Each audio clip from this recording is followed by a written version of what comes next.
Any European fans ever have to complain about waking up at 6 AM for a race again? We just had round 3 of the 2023 Formula 1 season at Australia, and it was the first race in history of Formula 1 to have 3 red flags. Now we had 3 red flags, 2 safety cars and 1 virtual safety car, and it was just an absolutely insane race. We had 8 DNFs, we had double Ferraris out of the points, we have McLaren now above Alpine in the constructors, and we had Russell, who was leading a Grand Prix, only to have a DNF, which has already been kind of forgotten about. So let's get into my race rating and reaction. Now, my overall race rating, I'd give this an 8 out of 10. It was such a good race, so much drama. The only thing it lacked was a bit of the actual wheel-to-wheel racing at the front, but other than that, what a race it was. Had everything, drama, it was just so much chaos in this race. Now, my winners of this race, it's got to be Red Bull, Max Verstappen extending his lead in the championship, it looks inevitable, and Aston Martin, who have gone on to get a 3-4 finish. Now, my losers, it's got to be Alpine. They were both in the points before taking each other out on lap 57, 56 or 58, and Ferrari, who both cars didn't finish in the points after Leclerc went into the gravel early on, and then Sainz was given that 5-second penalty. Now, I'll get onto those talking points a little bit later in the video, but let's talk about that restart on lap 56. So obviously we had the 2 Alpines take each other out. Now, I think obviously Gasly was to blame for this, but I think this was a little bit harsh. It was a lap 1 incident. There was so much going on, he just didn't see Ocon behind him, and I don't think you can really blame Gasly for this. We had Sainz spinning Alonso, getting a 5-second penalty. Now this I do think is extremely harsh. You're basically sending Sainz to the back of the grid. They knew that it was a red flag and that penalty would put him straight to the back, and this was a lap 1 incident. It was the opening lap of a red flag, and I think this is pretty harsh for Sainz. I don't think a 5-second penalty is fair, but at least the FIA are being consistent. I don't really know what other penalty you could give him. You can't really drop him a set amount of grid places, so it's a difficult one. You either give him a penalty or don't, and they've been consistent and gave him a penalty, which I think is probably the correct decision in terms of consistency, but it is very harsh. Now, obviously we had the 2 Alpines. We had Logan Sargeant, who rear-ended Nick de Vries going into turn 1, which put him out the race, and just so much drama in that opening restart. Now, if you actually look at the red flag on lap 57, we had Verstappen and Hamilton, Sainz in the top 3, then we had Hulkenberg, who would have finished 4th, 5th would have been Tsunoda, and then we had Norris and Piastri and the 2 Alfa Romeos in the top 9. Now, obviously it didn't finish in this order. This is the order before the red flag brought everyone back into the pits, but the reason that they didn't go back out under this order during the safety car was because that all the cars basically didn't go through sector 1 before the red flag came out. Now, this is similar to what happened in Silverstone last year with Zhou's crash, so they're being consistent, and it's probably the correct decision. But Hulkenberg would have got his first podium in Formula 1 with that Sainz penalty. Tsunoda would have been top 4, Norris, Piastri would have got some really good points, so a couple of people missed out, but it probably was the correct decision. Now, I've seen this image going around online, a lot of people talking about Verstappen out of his grid box, which it clearly shows here, but you don't know when this was. This must have been just after the restart, because if you look at this image, this was taken before the lights out, and the rules in the regulations say that the car must be stationary at its allocated grid box with no part of the contact patch of its front tyres outside of the lines, so the front or sides, at the time of start of signal. So obviously those tyres are on the line, but the contact is not outside of the lines like Ocon had and Alonso had recently, so that's actually within the rules, although it is extremely tight. If you look at Hamilton, he's way back, so playing it a little bit more safe. So let's talk about the red flags quickly. Now, obviously there was 3, the most has ever been in a Formula 1 race, and I kind of respect race control for this. I think they made quick decisions that were probably the correct decision, and they acted quick and decisive, which is what you want from Formula 1. There's been a few things in the past, like in Monza finishing under safety car, obviously Abu Dhabi 2021, where they were keen to get racing going again. Obviously, this is the best way to do it. If you're close to the end of the race, red flag it, get all the cars back in, and then get them to go again. We had this in Baku a few years ago with that two-lap shootout, where everyone loved it, but this race just seemed to be a bit more chaotic just because there were so many crashes going into turn 1. Now, I think if there wasn't this many crashes, it probably wouldn't be getting as much backlash, as it probably was the correct decision. But if Magnussen had that crash on, say, lap 30, I don't think they would have brought out a red flag. I think it would have been a safety car. So that does play into a sort of take into account how Formula 1 choose whether to bring out the red flag or the safety car. If they thought that this race was on, if it was on lap like 59, they probably would have done the safety car and had it finish. But because there was sort of 5 or 6 laps left, they knew they could have had more racing, so they red flagged it, brought everyone in quickly, and then it worked out really well. Now in Monza last year, they sat behind a safety car for ages. I think then it got red flagged, and then I think they went back out under the safety car or something like that, or maybe the red flag didn't actually come out, but they just sat behind the safety car for about 8 laps. I think this was the better decision. It's always good to try promote racing if you can, and I think Formula 1 nailed it this weekend. Now let's talk about George Russell. Super unlucky, got a great start on lap 1, was sort of dominating Max Verstappen in those opening laps, held Max Verstappen off way longer than Lewis Hamilton managed to, but had that power unit failure, extremely unlucky. He also had that, he pitted under, was it a safety car? Yeah, so he pitted under the safety car, then the red flag came out, so obviously he lost about 10 positions, extremely unlucky. Then on the first red flag restart, he managed to make his way up to about 5th, so he was on absolute fire today, George Russell, but then obviously had that power unit failure, car set on fire. So really unlucky from Russell, but some really impressive driving from him, and that Mercedes did look pretty quick today. It did look like the second quickest car overall. So let's go into my race ratings. Now, I would give Max Verstappen an 8 out of 10. I don't think it was a perfect weekend from him, but it was just a typical Max Verstappen weekend. Qualified on pole, won the race, albeit under safety car conditions.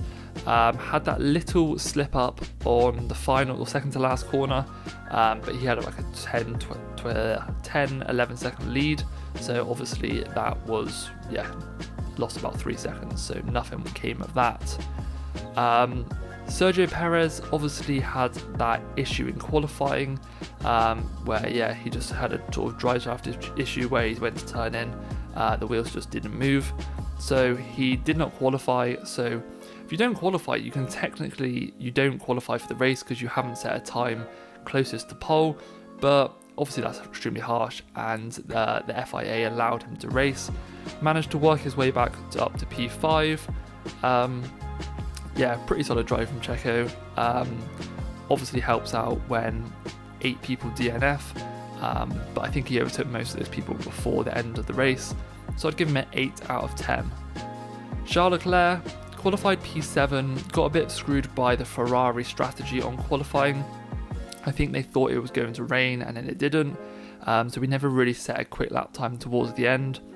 And then he DNF'd after getting hit by Stroll on turn 1. So I think I wrote down he got turned in on, and I don't think it was necessarily Stroll's fault. There was not much room. This is why I've given Leclerc a 6 out of 10. That might even be quite kind. The Ferrari wasn't as quick today, but he just needs, it's one of those lap 1 incidents where, yes, you might deserve the room, but just keep your car out of any collisions, keep your car damage free, and he probably would have had time to fight back towards a podium in the race. 6 out of 10 for Leclerc, maybe more like a 5 out of 10. Sainz, on the other hand, did manage to keep his car out of any sort of collisions. Qualified P4, which is pretty good for Sainz, not normally a strong qualifier, but finished the race in P12. Now, he was on the podium before getting that penalty after tagging Alonso. I've already mentioned this. I think this is so harsh. you're basically just sending him to the back of the grid for a lap 1 incident, which technically was his fault, but yeah, if you're in the race, you can build a margin and take that penalty and maybe lose 1 position, if that. But yeah, I think it's probably the correct decision. Like, what else are you going to give him? Do you just note it down as a racing incident? Because Alonso didn't actually lose that many, didn't lose the place because it went back to a different stand. It went back to the starting order standings. It didn't go back to the standings when he crashed out, so it wouldn't have actually affected Alonso. But FIA are being consistent, which I guess you've got to respect. So Sainz got really unlucky this weekend, but pretty good drive from him. He's obviously overtaken Leclerc now in the constructors. Not constructors. He's overtaken Leclerc in the drivers' championship now. So yeah, he's carrying the team a little bit at the moment. But yeah, both drivers getting very unlucky. Next on the list is Lewis Hamilton. Yeah, great weekend from Lewis. Qualified P3, finished the race in P2. Did get quite lucky with the red flag, decided to stay out, and then obviously gained the position on Russell, which he would have got anyway because of Russell DNF'd, but managed to hold off Alonso all weekend. Yeah, he looked a lot happier this weekend, and really solid drive from Lewis. I just want to see him in a car that can challenge the Red Bulls again, because I think everyone wants to see that racing. Same with George Russell, qualified P2, DNF'd due to no fault of his own. I'd give him a 9 out of 10. He was kind of faultless, to be honest. He held off Verstappen for so long. Could have even been a 10 out of 10 if he managed to go on and win that race with the restarts at the end. He was much better than Verstappen on the restarts. So if he was up there at the end, I think Russell potentially could have won that race today. Although that Red Bull did look extremely quick, I don't think the Mercedes would have beat them on pace at all. Maybe just the restarts. But things are looking much better for Mercedes, and this is still the same car from the first 2 races. This isn't any of their upgrades, so things are looking up for Mercedes. Moving on to Fernando Alonso, qualified P4, a 3rd consecutive podium, which I think is the first in Aston Martin's history. I'd give him an 8 out of 10, was sort of fairly consistent behind Hamilton all race, managed it quite well, and yeah, you wouldn't expect any less from the 2-time champion Fernando Alonso. Lance Stroll again was sort of off the pace of Alonso, qualified P6, but only finished behind him in P4. Now, he gained quite a few places due to all the incidents at the end of the race, but still, he's finishing up there just behind, and that's all you can really ask for from Lance. As long as he's sort of 1 or 2 positions behind Alonso, I think the team are going to be pretty happy. So I'd give Stroll a 7 out of 10. I think the main thing that Stroll's quite good at is just sort of getting to the end of the races and finishing them, and staying out of danger. Esteban Ocon, qualified P11, obviously didn't get through to Q3 and then DNF'd in the race when he got hit by Gasly. Really frustrating for Ocon, but wasn't having the best of weekends. Looked a lot quicker than Gasly in qualifying, and then when he got to the end in Q2, didn't get through, and Gasly sort of went on to qualify a lot higher. And then in the race was just always behind Gasly. He was sort of sitting in the bottom of the points, whereas Gasly was up there in 5th. So he's been above Gasly so far, and it seems like he's sort of maybe not as quick. It wasn't as quick this weekend, but they're pretty close together, and I think they're going to take it extremely close on points towards the end of the season. Now, Gasly qualified P9, DNF'd, was to blame for that crash with Ocon and his teammate. So yeah, he's lost the team a lot of points, but I'm not going to rate him down hugely on that. I'd still give him an 8 out of 10. And it's mainly just due because it was just so hectic. You don't have time to look in your mirrors. Gasly thought he had space, he clearly didn't. But you can't, I think it's harsh to judge people on that one instance. That's why they don't normally give penalties, because if it's a turn 1 or turn 2, there's so many cars crammed into a short space, it sometimes is inevitable to not hit someone. Now, the McLarens are looking a lot more positive this weekend. Again, the red flag sort of glorified what they actually did. Norris was in sort of P8, was it? Getting a few points, and Piastri was out of the points before the red flag at the end, but Norris managed a P6. Didn't have a great qualifying, but Norris looks back on form after a shaky race in Saudi Arabia. So yeah, solid 8 out of 10 for Norris. Piastri getting his first points in Formula 1 at his home race. It's great to see. Again, that McLaren didn't qualify very well, P16, but finishing the race, keeping out of trouble, and a 7 out of 10. And that actually puts McLaren somehow, after not scoring points in the first 2 races and being bottom of the constructors, now they are above Alpine in the constructors, which is kind of mad. Alfa Romeo now, and Bottas qualified last, excluding Perez, who didn't set a lap. Then finished the race in P11, which was last after, was it Sainz, who got the penalty. So I'd give him a 3 out of 10. Now, I don't know if he's had any damage or issues with his car. Someone said he's having issues with his ERS, but yeah, I haven't heard anything official on that. I don't know what's going on. He's still beating Zhou on points, but yeah, really poor, and he was just always at the back of the race, no matter what this weekend. Seemed off the pace, and not too sure what's going on with Bottas. I expect him to be back up there when we go to Baku next month. Zhou, on the other hand, qualified P17, but finished racing P9, got some points for the team, and yeah, he's just a really consistent racer. Good points finish for that team, and he's quite often goes under the radar. He sort of always gets a few points, and he's really impressed me this season. And I think he could go on to beat Bottas this season if he keeps up that consistency. Now, Alex Albon, what a weekend he was having. Qualified P8, got that Williams into Q3, but obviously DNF'd in the race after that crash, which was his fault, to be honest. I wanted to rate him higher, but that was his fault for going off. So I'll still give him a 7 out of 10. He was still having a good weekend. Whether he could have held on to points in that Williams, I'm not sure. But yeah, before that crash, he was one of my drivers of the season so far. He's finished so good, but yeah, quite unlike Albon to have a crash like that. But I think, yeah, still pretty. Other than the crash, he's had a really good weekend, to be honest. Logan Sargeant qualified P18 and DNF'd in the race. Now, I think this is Sargent's worst race as a rookie so far. He's had a really good start, but yeah, he just went into the back of Nick de Vries on lap 1 on that restart, which is just quite like a silly mistake to do. He probably could have got some points if he just stayed and kept his car clean. I'm not sure where he was actually running before that. He probably would have got P11 or P10 maybe.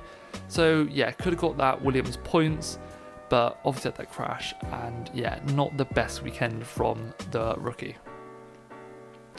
Nico Hulkenberg qualified P10. He's had such good qualifying so far this season, and finished the race in P7. Now, if Formula 1 went with the current standings before the red flag when they were going through Sector 1, which obviously didn't count, Nico Hulkenberg would have got a podium, his first podium in Formula 1 with that Sainz penalty. Obviously that wasn't the case, but a P7 is really valuable points for that Haas at the moment. I'd give him an 8 out of 10. He was pretty solid. Obviously he went off when Norris was chasing him, which otherwise he probably would have been my driver of the day. But yeah, solid drive from Nico. Kevin Magnussen next, qualified P14 and DNF'd in the race. Now Magnussen for me has been much better than Hulkenberg in the races, but yeah, had a bit of a shocker today. Crashed into the wall, which caused him to have a puncture, he was the reason that red flag got brought out at the end. But yeah, seemed a bit off the pace. Not that great from Magnussen, and I've got to sort of give Haas credit. I didn't think Hulkenberg was a good choice to bring in this season. There's a lot of other drivers I would have gone with, but he seems to be a great set of hands for that second sort of seat that Mick Schumacher had. And he's doing really well, and I thought Magnussen was carrying the team last season, and he's easily matching Magnussen, and he's beating him on points now, so that was a great decision to bring him in at the moment. Yuki finishing in the points after 2 P11s, could be one of my drivers of the season so far. He's made no mistakes, he's been super consistent, he's beaten De Vries on every race. and every qualifying session, I think. Yeah, obviously P10's not the highest finish, but that car looks awful. But Yuki has improved. He's definitely the most improved driver this season. I wouldn't say he's my driver of the season technically, but yeah, 7 out of 10. Really good performance from Yuki. Probably wouldn't have got that finish. Well, he wouldn't have got that finish without the signs penalty and some of the red flag DNFs, but he finished the race and he got the team points. Other than Nick de Vries, who qualified P15, DNF'd in the race. Now that was due to be getting hit by Sargent, which wasn't really his fault, but he was at the back of the grid all weekend, and yeah, I thought he was going to dominate Yuki, to be honest. I thought he was going to really show up Yuki and show why he deserved to be in Formula 1. It's kind of been the opposite. He kind of is showing how Yuki is a really good driver, and I think he got, probably rightly so, but he got a lot of flack and a lot of criticism for his crashes, which he did have a lot of, but Yuki has sort of brought in that consistency, and his pace has already been, his pace was already there, so he just couldn't manage to get that consistent results, which was all he needed. Nick de Vries, still a rookie to Formula 1, hasn't managed to get points yet like he did in Monza, but I think it's a long season and we'll see how that goes. So if we look at the Drivers' Championship, Verstappen and Perez go storming off ahead. They are, just so far clear. Alonso sits very comfortably in P3 with Hamilton in P4. Sainz all the way down in P5 on 20, and that is matched with Lance Stroll. Russell on just the 18 after the DNF today. He could have been on a lot higher points. Norris goes all the way up to P8 from last, which is really good for the McLarens. Hulkenberg up in P9. Hulkenberg on the same points as Charles Leclerc, which is kind of mad if you said that a Haas driver would have the same points as Leclerc after 3 rounds. Then I don't think anyone would have believed him at the start of the season. And it was something crazy, like 71 points that Leclerc had at this time last season after the Australian Grand Prix. He'd won, I think, 2 races, P2 in the other, and a few fastest laps. He was flying. Bottas down in P11. Ocon P4. There's a lot of drivers on 4 points. Ocon, Piastri, Gasly. Both those Alpines after a strong start, down in P12 and P14. So haven't managed to capitalise on sort of the stronger car that they had at the start of the season. Zhou on the 2 points, Tsunoda, Magnussen and Albon all on 1, and Sargent and de Vries still yet to score. Now if we go to the constructors, Red Bull are running away with this one already. Aston and Mercedes are pretty close. I think that might be a good fight for P2. Ferrari just on the 26 points. That's shocking from Ferrari. They're going to be fuming with that one. McLaren up to P5, so they've gone from P10 to P5 in a single race weekend. They'll be really happy with that. Beating their rivals Alpine in P6, and then Haas getting some huge points which sends them up to P7. And then we've got the bottom 3, Alfa Romeo, Williams and AlphaTauri, which I imagine will be all scrapping down at the bottom for the rest of this season. So that's my race review. Thanks for watching to the end if you've made it this far, and I will see you in the next one. Cheers.